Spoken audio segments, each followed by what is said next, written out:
Today we continue our station stays trip as we leave Melangata and head 2.5 hours further north to visit Jo and the team at Melangata Station.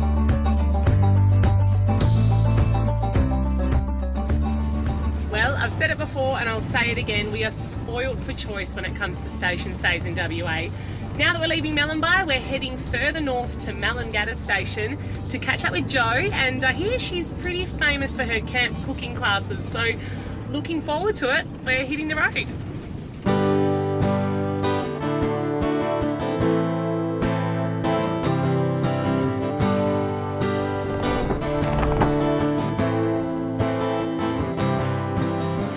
When you are heading up north to visit these station stays, you can go really big stretches without seeing any petrol stations or any grocery stores, so it's really important to make sure you're travelling with enough fuel and enough food and water to get you by, especially in case the munchkins in the back get hungry. You want something to eat yet, mate? You do? Lollipop. A lollipop, of course.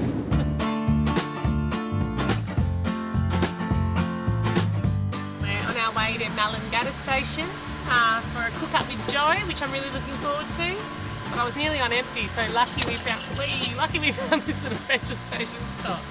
We're headed there once again in the super functional Windsor Otway camper van from George Day Caravans and Motorhomes. Perfect for 2 people with just about everything you need to be off-grid. With a gas hot water system, solar panels, aircon unit, power, toilet, shower, sink, plenty of storage and a bed that folds up to make space, plus an awning for shade. It really is the full package.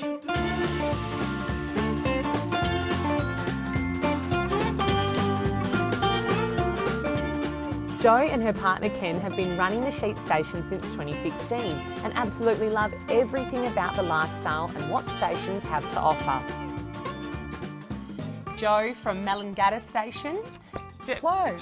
Well, Close. okay. What's the pronunciation there? Melangata. Melangata Station, Yes, right. So yeah. how many sheep do you have here? We've got probably close on 500 sheep, which is not that many really for a station that's 125,000 acres big. And why do you love living and working on the station?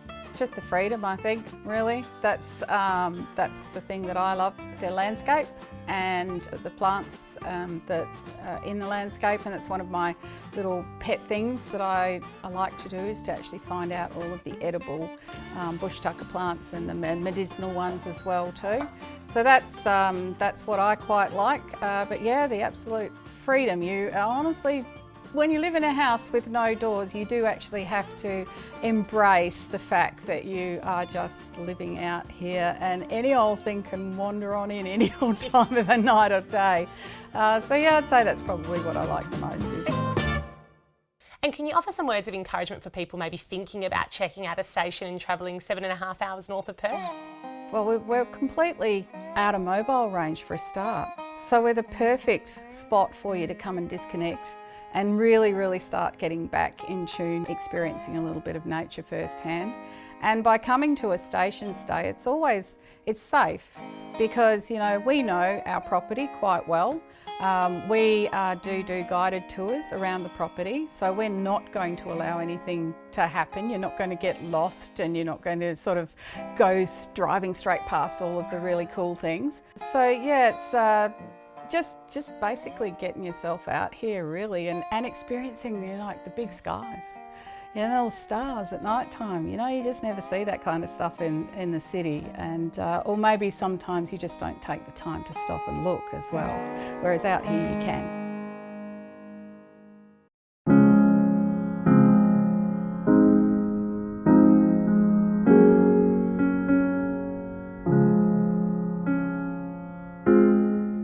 The homestead here is really unique. It offers accommodation for up to 8 guests wanting an intimate and true station stay experience. We have quite a few rooms. It's an unusual homestead. It's certainly not what I would say an easy homestead to live in. But the unique thing about this homestead is it was actually designed by an architect who was a priest of the Anglican Church, and then he converted to become a priest of the Catholic Church. And eventually he became known as Monsignor John Hawes. Now, if any of you have been to Geraldton and you've seen the beautiful cathedral in Geraldton, plus there's also the Monsignor John Hawes Heritage Centre there as well. It is basically a museum to this guy who came over and designed many, many churches and church buildings in the Midwest region of Western Australia.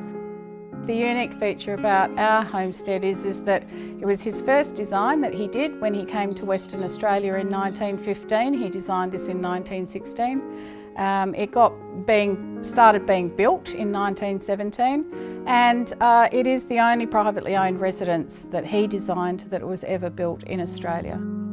And it's one of only a handful of privately owned residences around the world as well. It's definitely unique and it's beautiful inside. Yes. You furnished it yourself? Yes, there was no furniture here when we came, and so it's just been a slow progression of getting things when I could. But I have found that it's been relatively easy because there doesn't seem to be a market for grandma's old brown furniture or gold-rimmed crockery anymore.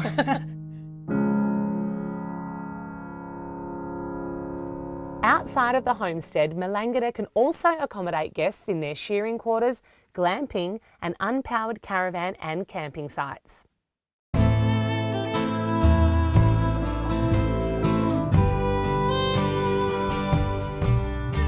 Now, while I have you, I'd love to chat about your cooking because Jo's quite famous up here at Melangata for her cooking. So we're dining with you tonight. What's on the menu? Well, I thought that I'd probably just do a nice little appetiser tonight. Oh. So we're going to do something that's going to be very, very easy that everybody can have a bit of a go at making. And it's going to be, I think I've got some basil pesto, some feta and some bacon, yogurt scrolls, yogurt dough scrolls. Amazing! Yeah. All right, I'm excited. Yeah, so that's what we're going to do tonight. Great. Thanks so much, Jo. Yep. Thank you. No problems at all. Keep watching next week for the conclusion of our Melangata farm stay as I experience Jo's camp oven cook-up.